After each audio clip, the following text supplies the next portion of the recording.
October 7th, 1862. As the Union Army of the Ohio beds down for the night a few miles west of the Confederate-occupied town of Perryville, four friends, Federal Generals Philip Sheridan, James Jackson, William Terrell, and Colonel George Webster, gather around a campfire to pass the night away in good fellowship. As the men banter, the topic of death and battle arises amid their conversation. Terrell, confident that he will survive, explains that the probability of his death remains small, even going as far to claim that the chances of all four of them dying in the same battle is next to impossible. Assured that the odds are in their favor, the four men bid their farewells and retire to their respective tents, confident that they will see each other again the following sunset. Thus, as both armies get what sleep they can in the face of the imminent battle, only time will tell if Terrell's prophetic declaration proves to be true.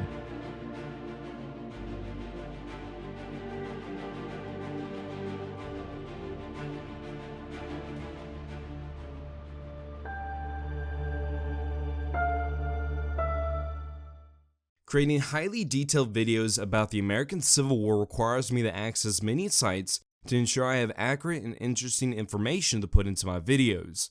But here's the problem, a problem that you might have as well. As we go about using the internet, data brokers steal our information and sell it to scammers to flood our inboxes with spam.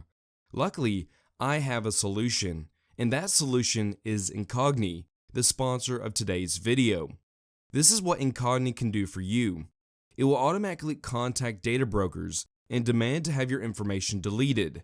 Not just that, it will reduce your unwanted internet exposure, reduce spam, and scams. And finally, protect the valuable information that you use online. With Incogni, it is as simple as creating an account, granting them the right to work for you, and watching as your information is sponged from unwanted eyes. At this moment, Incogni has a special offer for you. If you use my code Warhawk with the link below, you'll get an exclusive 60% off an annual Incogni plan. If you want to get rid of your personal information being used against you, use Incogni today. Thanks again to Incogni for sponsoring the video, and remember to use my code Warhawk with the link below.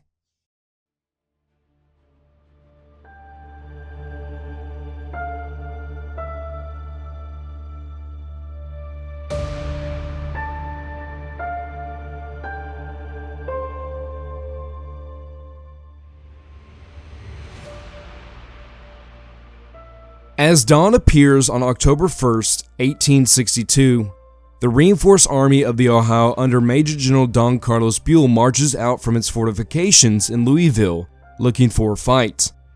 After almost 2 months of chasing Bragg around Kentucky and Tennessee, the Federals are excited to have a battle on the horizon. Following Buell's plan, Brigadier General Joshua W. Sill marches his division straight towards Frankfort to divert Bragg's attention from his main thrust. This thrust constitutes the majority of Buell's army, the 1st, 2nd, and 3rd Corps, which is aimed towards Bragg's reported position at Bardstown. Major General Alexander M. McCook's 1st Corps takes the northern route on the Taylorsville Pike. Taking the direct route on the Bardstown Pike is Major General Thomas L. Crittenden's 2nd Corps, who's accompanied by Buell's second-in-command, Major General George H. Thomas. Finally, taking the southern route on the Shepherdsville Pike is Major General Charles C. Gilbert's 3rd Corps. Buell hopes that all 3 corps will converge upon Bragg at the same time and overwhelm the Confederates with numbers. On October 2nd, as Generals Braxton Bragg and Edmund Kirby Smith are planning their next phase of the campaign in Kentucky, a shocking report arrives. It appears that Buell has left the safety of Louisville and is heading straight toward the Confederates in Frankfort. Whatever plans Bragg had before are scrapped. Sensing battles at hand, Bragg hurriedly issues orders for Hardee and Polk to move their corps north to hit Buell's army in its flank as they attack Smith. However, Bragg has no idea that this force represents only a small portion of Buell's army. Unaware of Buell's true intentions, Bragg orders his forces of Versailles to be in a position to strike this expected assault upon Smith, imagining a battle similar to Lee's spectacular victory at Second Manassas. Just as it appears that a major battle is about to take place, Bragg decides to focus his attention on installing Richard Hawes as governor instead. As Bragg is mustering his forces for the upcoming battle near Frankfort, alarming reports come in from Polk. Despite all indications that the Federals are massing for an attack on Frankfort, Bragg receives vague reports from his subordinates of a large Union presence forming on the army's rear near Bardstown. Surprised by the strong columns appearing on his flanks, Polk ignores Bragg's orders to rally at Versailles and instead moves the army east towards Perryville. While these events are taking place, Bragg commences the inauguration of Richard Hawes as the Confederate governor of Kentucky. Despite a rainy October 4th, the inauguration proceeds. As Hawes and a few other notable Kentucky secessionists give their speeches, couriers arrive declaring the approach of Sill's Federals only a few miles away. With no men on hand, Bragg and the other Confederates flee the capital. The arrival of Sill's men all but confirms Bragg's suspicions that Buell's target is Frankfort. Once out of harm's way, Bragg orders all Confederate forces to rally at Harrodsburg, where he hopes to merge his units into a coherent force and destroy Sill's Federals. Yet, when orders arrive, Polk and Hardee march towards Harrodsburg, but Smith does not. Worried about Sill's Federals marching upon Lexington, Smith only goes as far as the Kentucky River. With Smith refusing to comply and unwilling to pull rank, Bragg scraps his Harrodsburg plan and orders the Army of Mississippi to rally upon Smith. Meanwhile, Polk receives reports indicating that the force haunting his rear is not large, giving him a chance to defeat this isolated force.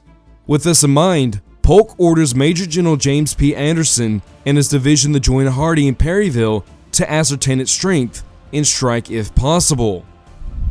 On the morning of October 7th, Hardee hurriedly prepares his lines to meet his pursuers. With only Major General Simon B. Buckner's division on hand, Hardee positions the brigades on the high ground to block the main roads leading into Perryville. Hardee intends to hold this line until Polk's reinforcements arrive to shore up his lines. In the middle of Hardee's line sits Liddell's brigade of veteran Arkansans, who have been pushed forward to Bottom Hill, overlooking the precious water of Doctor's Creek. Though Bottom Hill is a solid position for his men, Liddell is worried about Peters Hill just to his west, which easily dominates his position. Concerned that the Federals will use it against him, he dispatches the 7th Arkansas to garrison the heights. Meanwhile, just miles to the west, Buell's 3 Corps converging upon Perryville. On the left of the army is McCook's 1st Corps, advancing along the Macville Road. Advancing in the center on the Springfield Pike is Gilbert's 3rd Corps. Finally, on the Lebanon Pike is Crittenden's 2nd Corps. As Gilbert's Corps marches eastward, they run into Confederate cavalry under Colonel Joseph Wheeler, who tries to stem their advance to no avail. By the evening of October 7th, Gilbert's 3rd Corps ends up the closest to Perryville and camps about 3 miles from the town. Buell, accompanying Gilbert, establishes his headquarters at a log house owned by John Dorsey, about 5 miles from Perryville. Expecting his entire army to arrive soon, Buell plans to attack the Confederates the next day before they retreat. He orders McCook and Crittenden to bring up the Corps alongside Gilbert by 8 a.m. Once all 3 Corps are lined up, they will attack. After almost a week of marching in the heat, the parched Federals are in desperate need of water. Despite the lack of water, Buell has Bragg's army in his grasp. All he has to do now is wait till tomorrow to attack, and the troublesome Confederates who have been rampaging throughout Kentucky will be crushed.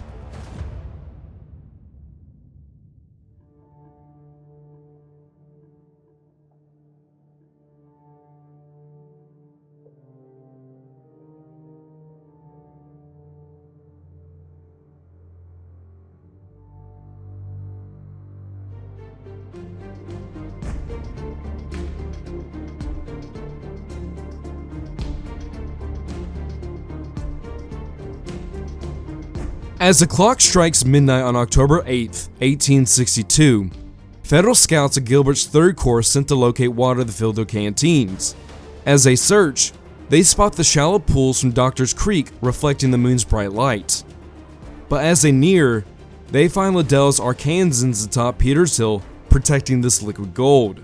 Realizing it will take more than a few men to wrestle the water from them, Gilbert orders Brigadier General Philip Sheridan to choose one of his brigades for the job. Sheridan selects Colonel Dan McCook's Green Brigade of the Illinoisans for the job of taking Peters Hill. McCook, justifiably tense about making a nighttime assault with Green troops, advances quietly upon the unsuspecting Confederates. As the raw Illinoisans near the crest, the 7th Arkansas lights up the night as they fire into the incoming Federal ranks. Despite their best effort, Liddell's Arkansans cannot hold back McCook's men and retreat off Peters Hill. Not wanting to give up so easily, Liddell orders a counterattack, but he does not have the numbers to gain the edge over McCook and is forced to fall back. Due to the unexpected early morning fight, both McCook and Liddell are worried about facing superior forces and decide to hunker down to wait reinforcements. At 7 a.m., wanting to keep the momentum, Gilbert sends in Gay's cavalry brigade to clear the woods in front of McCook's position. Gay, who's not excited whatsoever about his assignment, charges the woods and is repulsed easily, losing many troopers in the process. Finding the rebels to be more trouble than first expected, Sheridan finally decides to commit Leiboldt's Pea Ridge veterans to the fight. Leiboldt's Germans tramp forward and charge Liddell's line, forcing back the Arkansans in a ferocious attack. Unable to withstand this attack without reinforcements, Polk decides to concede the fight and pull Liddell's brigade back to the main Confederate line. By 10 a.m., with Sheridan's Federals now in command of Peters Hill and the Confederates back in Perryville, neither side bothers to reignite the morning fight. During the lull, Polk rides the lines only to be shaken by what he finds: a large Federal force controlling the high ground just beyond the Chaplin River. Seeing this, Polk refuses to fight this unknown force that he believes outnumbers 18,000 men 3-1.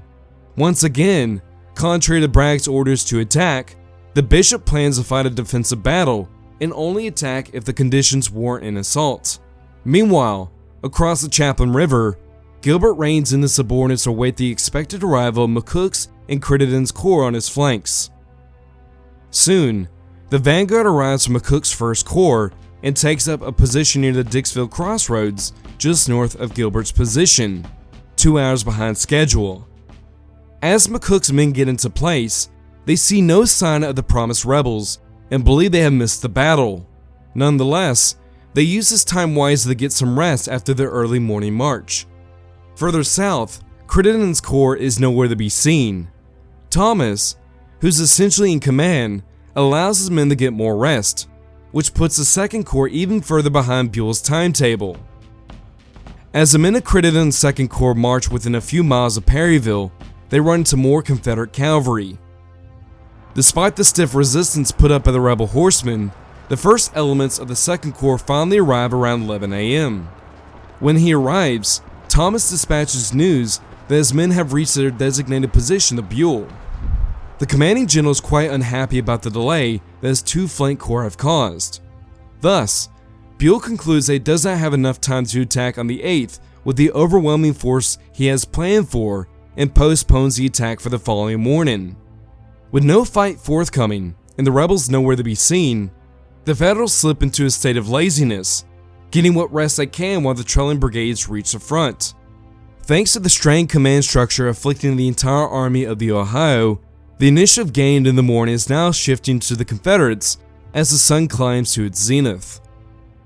A weak chain of command is not only a problem for the Federal Army, as Confederates are suffering from their own breakdown of communication between Bragg and his subordinates on October 8th. Despite the heavy skirmish throughout the morning, neither Polk nor Hardee report to Bragg on the gravity of the situation developing west of Perryville. Because of this, Bragg still believes that the main Federal threat is aimed towards Frankfort due to an incessant barrage of urgent appeals coming from Smith. Anxious to gather his forces, Bragg needs Polk to dispose of his Federal force and hurry north to link up with Smith's men. Yet, as the sun rises higher and higher, no sounds of battle can be heard coming from Perryville. Concerned about the lack of sound from a raging battle and vague reports coming from his subordinates, Bragg decides to ride to Perryville and ascertain the situation himself. When the general finally arrives at the front, Bragg is furious at what he finds. Instead of finding an assault in progress, he finds his men resting leisurely about the town. Tired of delays, Bragg orders an immediate assault against the unknown Federal force in their front. However, as Bragg rides Polk's line, he's further disgusted to find that Polk has also failed to anchor his battle line on any strategic location. As a result, due to Polk's blatant disregard for his orders, no battle in progress, and a desire to link up with Smith, Bragg gets to work fixing the flaws made by his subordinates in anticipation of his upcoming assault. To fix the errors in his battle line, Bragg orders two complementary but time-consuming movements at 11 a.m. The first movement is for Hardee's two divisions of Anderson and Buckner to cross the dry bed of the Chaplin River and advance closer to the enemy. While this movement is in progress, Major General Franklin B. Cheatham's division of Polk's wing will pull out of line and march 2 miles north to fill the gap between Hardee's wing and Walker's Bend. Once Bragg has his men in place, a 30-minute bombardment will precede the infantry assault at 12:30. Once the bombardment is over, the rebel infantry will attack in echelon from right to left, starting with Cheatham's division, hoping to turn and destroy the Federal left flank. When Cheatham's attack is underway, Hardee will launch his men straight into the fray to finish off the Federal force for good. Despite fixing his line in anticipation for the assault, Bragg has no idea that Crittenden's 2nd Corps is near the field to the south. Thus, while the North Carolinian forms his lines, he's concentrating all his units to face the two Federal Corps currently present on his front, with no reserve in case a surprise enemy formation appears on his flanks. Once Bragg's orders arrive, the various units get moving. Hardee's two divisions lurch forward closer to the enemy. On Hardee's far left flank, Powell loses track of its adjacent brigades in the rolling hills, finding itself alone facing the Federal center. Cheatham's division makes good progress in their march north, falling into position in the critical gap pointed out by Bragg. During their march, they kick up great clouds of dust, a sign that many Federals take for retreating, who lower the guard even more. As the clock nears 12:30 p.m., the Confederates are readying themselves for a fight, while their Federal counterparts, who are all but convinced the rebels are retreating, relax in the hot October sun.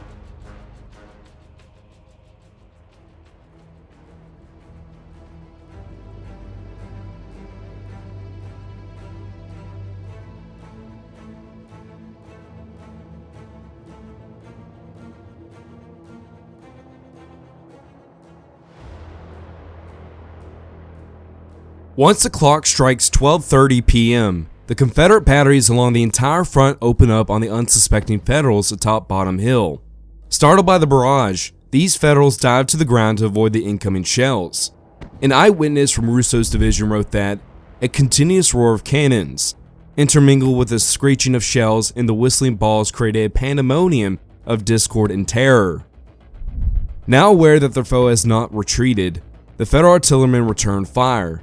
Thanks to their superior guns, the Federals soon obtain the upper hand and devastate the outmatched Confederate batteries. As the bombardment dies down, McCook expects an infantry assault to soon follow the barrage. With this in mind, he shakes out his corps into a battle line. As he watches his men move into position, he realizes that his left flank is left exposed. To counteract this, he orders Terrell's Green Brigade of Western troops onto the open knob, directly where Bragg expects to turn the Federal left flank. Seeing these Federal columns move toward the hill, Polk decides once again to delay the attack, much to Bragg's consternation. After waiting for another hour and with no more hidden columns threatening his advance, Polk finally unleashes his wing upon the Federal left flank at 2 p.m. Leading off Cheatham's attack is Donelson's brigade of Tennessee veterans. Once the orders arrive, they let loose the rebel yell and march forward. Facing the Tennesseans is a deceptive terrain of hills, valleys, and tree lines that fill the void between the two armies. However, as the Confederates surge forward, Bragg's plan to flank the Federals unravels as Donelson's men climb the last ridge before reaching the enemy. Instead of arriving on the Federal flank, Donelson's men find themselves attacking the front of Jackson's division. Prepared for such an attack, Terrell's men, along with supporting artillery, shred the onrushing rebels. Despite the hail of lead being shot into their lines, Donelson's men push on, but the Federals hold stoutly to their hill. Joseph Gleason, a Hoosier in Terrell's ranks, wrote that, "Our bullets found them in their hiding places and strewed the ground with their mutilated carcasses." Unable to break Terrell's raw recruits, Donelson's men retreat after suffering immense casualties. To deal with this unexpected force, Cheatham continues his echelon attack, but also sends Maney's Tennesseans on a flank attack to the right. Surprising the Federals on the left flank, Maney's men fire destructive volleys upon the hapless Bluecoats. During one of the volleys, Jackson is instantly killed by a bullet to the chest. Seeing the Federals crumble, Maney's men charge up the hill along with Stuart's fresh brigade of Tennesseans. Unable to withstand this renewed advance, Terrell's men give up the open knob at 3:30 p.m.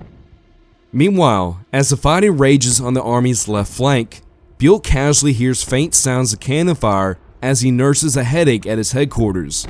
This lack of sound is due to an acoustic shadow, a similar atmospheric condition that affected Confederate General Joseph E. Johnston at the Battle of Seven Pines. With only a faint sound coming from the front, Buell disregards the firing as another artillery duel like before. Annoyed, the commanding general orders Gilbert to stop the firing. In turn, Gilbert orders Sheridan, who he believes to be the culprit, to hold his fire, much to the latter's confusion. While Buell is ignorant of the fighting, Bragg is watching in unashamed pride as Cheatham's division opens the assault against the Federal left flank. However, as Bragg commits his tiny force against only a portion of the enemy, he's painfully unaware of the menacing threat bearing down upon his left flank. His cavalry has done a poor job at either informing him of this threat or checking its advance on the Lebanon Pike. Thus, as Bragg continues his assaults, he remains blissfully ignorant of Thomas's arriving corps. Back at the front, even though Cheatham's brigades have broken Terrell's hold on the open knob, communication within the Confederate ranks start to unravel. Not waiting for their turn, Jones' brigade of poorly equipped Mississippians begin their attack against the right flank of Russo's division, stationed near Squire Bottom's house. Holding the superior position, Harris's Ohioans easily repulse Jones' outgunned rebels. Watching Jones' brigade open the attack, Buckner believes it is his time to attack as well and sends in his two brigades against Lytle's brigade of Ohio and Indiana troops. Johnson's brigade of Tennesseans pitch into the fray, but due to a combination of friendly fire and confusion, their assault grinds to a halt. Seeing Johnson's men stall on their attack, Buckner rushes in Adams' brigade of Louisiana veterans to support them. As the Louisianans join the fight, Lytle finds his brigade pinned between two converging rebel attacks, while Harris faces a new threat as Brown's fresh brigade of Floridians apply their weight to the contest. Yet, after an hour of incessant firing, both sides run out of ammunition. Unwilling to let go of their hard-earned ground, both sides send for help. It is now a race to see who receives support first for the fight over Squire Bottom's house. Seeking support, Johnson calls on Cleburne's veteran Arkansas and Tennessee Brigade to help break the stalemate for the house. Once Cleburne receives a request, he crosses Doctors Creek and climbs up the hill. This new threat is more than what Lytle's battered brigade can handle and collapses. During his retreat, Lytle is wounded in the head trying to rally his men, who abandon him amid the confusion. Harris, on the other hand, refuses to give up his position. Annoyed with Harris's stubborn determination, Buckner dispatches his last fresh brigade, Wood's massive brigade of Alabama and Mississippi veterans, to fill the gap between Brown and Stewart. Unable to withstand this new threat, Harris decides he has had enough and pulls his men out before they're destroyed. By 4:30 p.m., with Jackson's division in chaos and Russo's division in full-blown retreat, McCook is witnessing the very destruction of his corps. Panicking, McCook sends for help from Gilbert's nearby 3rd Corps, but to his astonishment, nobody is willing to help. Sheridan, who is the nearest division to McCook's 1st Corps, nervously waits to be attacked himself. However, despite the lack of support from the 3rd Corps, for some unknown reason, McCook fails to notify Buell of the severity of the situation. Therefore, Buell continues to be in the dark about the battle raging on his left. At the same time, Crittenden's 2nd Corps is in a position to catch Bragg by surprise, but with no orders from Buell, the men of 2nd Corps sit idly by as their comrades in McCook's 1st Corps fight for their very existence.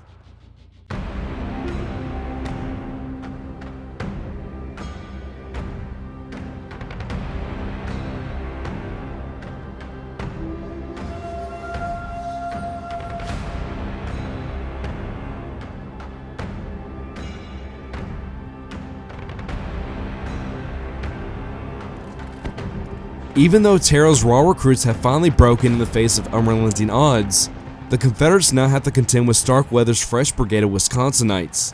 Though badly mauled in their first fight, the Confederates continue their push with reinforced vigor. Leading this new threat is Brigadier General Alexander P. Stewart, known as Old Straight by his men, while the remainder of Cheatham's division trails behind. Once the Confederates are in point-blank range, Starkweather's men unleash a devastating volley into their ranks, momentarily blunting their advance. Despite the destructive volley, the Confederates close ranks and charge the Federal defenders. A desperate melee breaks out in the cornfield where both sides fiercely hack away at each other. Unable to resist Confederate onslaught, the green men of Starkweather's brigade break from the strain of combat and flee the field. As chaos swirls around the Federal left flank, Terrell realizes that nobody has assumed command of Jackson's division. But just as he puts his division cap on, a shell fragment strikes him in the chest, killing him instantly. When Colonel Webster hears that Terrell has been killed, he assumes command of Jackson's division and rallies the broken remnants behind a stone wall near the Widow Gibson house. Once the Confederates catch their breath, Manning and Stewart throw their thin ranks against this new defensive position. The imposing natural strength proves too much for the rebels to handle and are beaten back with severe casualties. Manning and Stewart tried 2 more times to take the position, but realized they have no chance of taking the wall. Firmly checked by the Federals, Manning and Stewart pull back their decimated ranks, giving up the possibility of reaching the Dixville crossroads for good. Manning and Stewart's brigades pay dearly for their progress, but it proves to be in vain as they are unable to reach the important crossroads. The Federals suffered just as much as the Confederates, with many of Jackson's brigades losing almost 50% of their men. Though Jackson's men finally stop the unrelenting push by the rebels, fighting to the south kicks up again, with Buckner's men resuming their assault against Russo's fleeing division as the sun starts to dip below the horizon. Following in the wake of the retreating Federals, Cleburne leads a renewed advance against McCook's right flank. Finding Lytle's disorganized brigade down the road, the Confederates move up and decimate their ranks with accurate rifle fire. James Shanklin, a member of the 42nd Indiana, wrote that, "The scream, the wild, terrible, demon yells of the bombs that whizzed past us, and the snake-like hissing of the bullets made that march decidedly the most interesting trip I ever took." Unable to withstand this pressure, the remnants of Lytle's brigade fall back again. With Lytle's command gone, Cleburne stands within 100 yards of the Dixville crossroads. Finding a gap on his right, McCook orders Webster to move his mainly Ohio brigade to fill the void opened up by Harris. Though presenting a firm blue wall, these green men stand no chance against Adams' Shiloh veterans. Once Confederates come into range, they mow down Webster's men. Among those who fall is Colonel Webster himself, who is mortally wounded in the contest. With the death of Webster, 3 out of 4 men who Terrell predicted not to die in the battle are dead. Only Sheridan, who stands in Gilbert's 3rd Corps, remains alive. With the sun sinking fast, and the Confederate battle lines rolling forward, only time will tell if Sheridan makes it out of Perryville alive.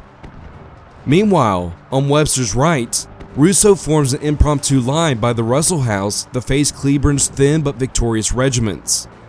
After hours of marching up and down hills and breaking line after line, Cleburne's men are at the end of the rope. When they arrive within range of Russo's line, they are hit with a point-blank volley and retreat. Realizing that his men cannot go any further, he pulls his men back to Squire Bottom's house. Though the Confederates have been somewhat victorious so far, they are running out of time. If they cannot crack McCook's battered 1st Corps and reach the Dixville crossroads before dark, they will lose their chance of destroying an entire Federal Corps.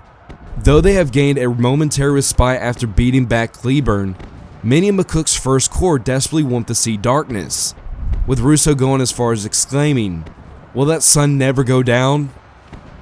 Further to the south, the threat that Sheridan has been waiting for all day finally materializes as Powell's lone brigade marches forward to silence one of his batteries. When Sheridan spots these rebels, he expects these men to be the vanguard of a new major attack, but due to the rolling terrain, he has no idea it is only a single brigade. Thus, Sheridan refuses to render McCook any support. As Powell's men near, they raise a rebel yell and charge forward, but as they get within range of Sheridan's division, they realize their mistake. Just like Sheridan, Powell did not realize the battery supported by an entire division. Nevertheless, Powell's Confederates put up a good fight, but ultimately retreat in the face of overwhelming odds. During this little scrap, Sheridan calls on Mitchell to support his mentally shaky position. Keeping to his word, Mitchell dispatches Carlin's brigade of Westerners to chase after Powell's retreating men. The Federals chase Powell so far they reach the outskirts of Perryville. Seeing Carlin's progress, Mitchell realizes that he has a chance to seize the town and cut off Bragg's line of retreat. With Crittenden's 2nd Corps nearby and ready to support, Mitchell stands poised to take Perryville from the distracted Confederates. However, there's one thing Mitchell did not take into account: his Corps commander, Major General Charles T. Gilbert. The darkness that engulfed the Federal headquarters at Perryville is finally lifted when Sheridan defeats Powell's lone attack. The sounds of battle finally wake Buell and Gilbert from their ignorance. Once these sounds are heard, Buell finally orders Gilbert to ride to the front to see what is going on. When Gilbert joins Sheridan, he is informed of McCook's impending collapse.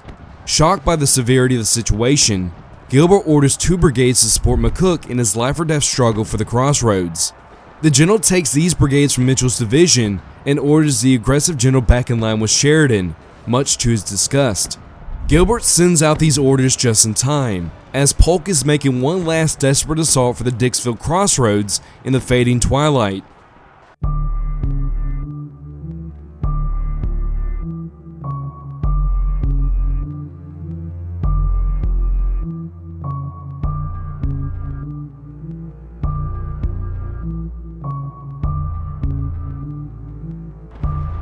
As the Federals are shuffling their formations around to solidify McCook's front, the Confederates are gearing up to finally break through and capture the vital crossroads.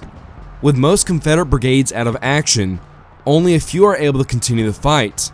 Adams' Louisianans, among others, push on in hopes of breaking through McCook's shaky line. Yet, as they near the blue line, not only are they hit in the front but also receive punishing fire on their flank from Sheridan's batteries atop Peters Hill. Shocked, Adam abruptly cancels his attack and pulls back. With Adams' brigade out of the fight, Wood is left alone to contend with McCook's line. Advancing forward, these men expect to find the Federals on their last legs. Instead, they find Gooding's fresh brigade of Illinoisans from 3rd Corps arrive to blunt their attack. In the darkening sky, Gooding's men charge Wood's tired men. Not expecting to face fresh troops, the rebels run for the rear in complete confusion. With the desperation coming to a head, Hardee orders for the very brigade who started the battle, Liddell's Arkansas veterans. When dictating orders to Liddell, Hardee orders his brigadier to go where the fire is the hottest, which proves to be difficult in the gloom. After their fight for Peters Hill that morning, Liddell's men have mainly been spectators for the afternoon fight. But now, with the light fading, it is once again their turn to rejoin the contest. As the Arkansans advance, visibility fades in the encroaching darkness. Due to the darkness, Liddell's Arkansans unknowingly advance within 30 yards of Gooding's brigade. Unsure what stands in front of his line, Liddell holds his fire. At this moment, Polk rides up and decides to scout for Liddell. As Polk rides forward, he unexpectedly finds himself in the middle of Gooding's Federal line. Thinking quickly, Polk takes command of the situation and orders the 22nd Indiana to hold their fire. Despite receiving orders from an unknown officer, the Hoosiers ultimately obey. Once it is clear, Polk gallops back to Liddell's line and quickly orders the Arkansans to fire straight ahead, which devastates a confused 22nd Indiana and wounds Gooding in the process. Shocked at the sudden blast, the 22nd runs for the rear, leaving piles of dead men in their wake. Only until after the battle does the Hoosiers realize the full extent of their losses. Once counted, the 22nd Indiana lost 195 men, 65.3% of its strength in a matter of minutes. With the breakdown of the 22nd Indiana and Gooding's wounding, the rest of the brigade falls back in the face of Liddell's fire. When Liddell advances, he believes he has captured the field for the Confederates and won the battle. Yet, just as they move forward, cheering can be heard across the intersection announcing the arrival of Steedman's fresh Federal brigade, who is sent to fill the gap left by Gooding's demoralized men. Determined to finish the job once and for all, Liddell prepares his men to face off against these fresh troops. However, witnessing firsthand the chaotic confrontation with Gooding's men, Polk has had enough for today. With no light left and visibility down to mere feet, Polk orders Liddell to pull back, giving up their chance to take the Dixville crossroads. Thus, as the moon reaches its apex over the battlefield on October 8, 1862, the Battle of Perryville comes to a close. Once the firing subsides, the gruesome harvest reaped from the battle becomes visible under the bright moonlight. Thousands of men, wounded and dead, lay strewn about the field, clustered mainly around the former Federal left flank atop the open knob, where Terrell held his position that afternoon. As the final guns are fired, the cacophony of explosions that grip the area around Perryville is replaced by the cries and screams of the wounded, who called desperately for help to end their suffering. In total, after the day-long battle on the hills west of Perryville, the Federals suffered 7% casualties of the 55,000 men present on the field, though only around 22,000 men were ever engaged, while the Confederates, who only had 18,000 men present, a little over half of Bragg's army, suffered 21% casualties. With a combined total of 7,600 casualties, Perryville will be the largest battle that has ever fought in Kentucky in the war. 20 years later, Private Sam Watkins of the 1st Tennessee wrote that, "I cannot tell the one half, or even remember at this late date, the scenes of blood and suffering that I witnessed on the battlefield at Perryville." Despite the immense suffering, both sides remain on the field, which concerns Bragg greatly. Even though his army has driven the enemy back by almost a mile and dealt severe destruction upon its ranks, the Federals show no sign of retreating. If his men have won a great victory, why do the Federals remain on the field? Only as time passes does the situation become clear for the general.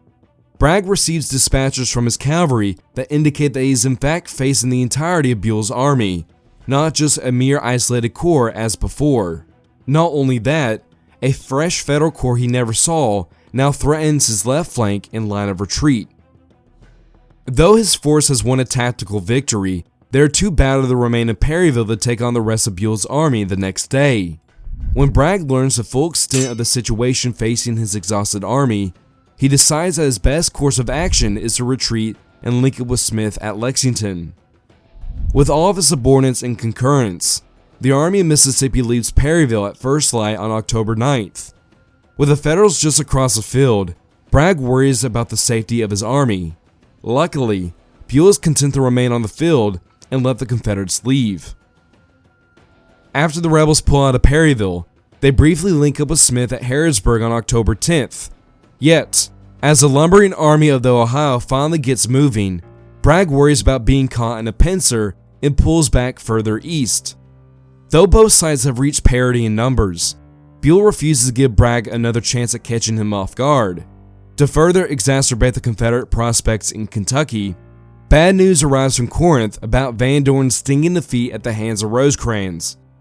Realizing that no support is coming from Mississippi, Bragg begins to seriously consider abandoning the bluegrass state altogether. With no prospect of battle, souring weather, and dwindling supplies, the Army of Mississippi cannot sustain itself in enemy territory for much longer. The death knell of Confederate hopes in Kentucky ultimately comes from the Kentuckians themselves. After a few weeks of traveling through Kentucky, Bragg found the locals to be extremely aloof and lacking any real enthusiasm to free their state from the clutches of federal control. Therefore, with all these details in consideration, Bragg makes the ultimate decision and ends his invasion of Kentucky on October 12th. For the next week, the gloomy Confederates trudge back to Knoxville, allowing the Federals to reassert control over the bluegrass state. For the rest of the war, the Confederates will never seriously threaten federal control over Kentucky again. Compared to their joyous march north a month prior, the Confederates, both high and low, returned to Tennessee enraged with their commander. So much so that a coalition of anti-Bragg officers signed a petition for President Davis to have Bragg removed from command and be replaced by General Joseph E. Johnston. However, after the president meets with Bragg, he decides to keep Bragg in his position after he declares his intentions to liberate Middle Tennessee. With his position secure for the time being, Bragg orders his army to Chattanooga to begin preparations for a move against Nashville. This decision enrages the anti-Bragg coalition to the point that they pledge to openly question every order Bragg issues for the rest of their service. Buell, just like Bragg, faces his own political firestorm after the Confederate invasion of Kentucky, especially due to his extremely poor performance at the Battle of Perryville. Though his army stymied the Confederate advance at Perryville, the Federals can only claim a strategic victory as they eventually force Bragg to retreat, securing their hold over the bluegrass state. Buell, done trying to chase down the fleeing Confederates, pivots his army back to Nashville as he suspects that will be Bragg's next objective. Seeing his best chance to finally liberate pro-Union East Tennessee, Lincoln orders Buell to march upon Knoxville instead. Not wanting to contend with the rugged mountains of East Tennessee, Buell outright refuses to comply with the order. When the president receives Buell's refusal, he strips him of his command and gives it to the victor of Iuka and 2nd Corinth, Major General William S. Rosecrans. Yet, just as Lincoln thought he finally found an officer who would listen to orders, Rosecrans adopts Buell's Nashville strategy and orders the army to rout the state capital to confront Bragg, who is moving northwest from Chattanooga, just as Buell expected. Months after the two armies face off at the small town of Perryville, Middle Kentucky, both sides are once again on the move as Rosecrans marches south from Nashville and Bragg marches north from Chattanooga. As the two armies march forward, they are bound to collide in December's cold, damp weather, this time along Stones River near Murfreesboro, Tennessee.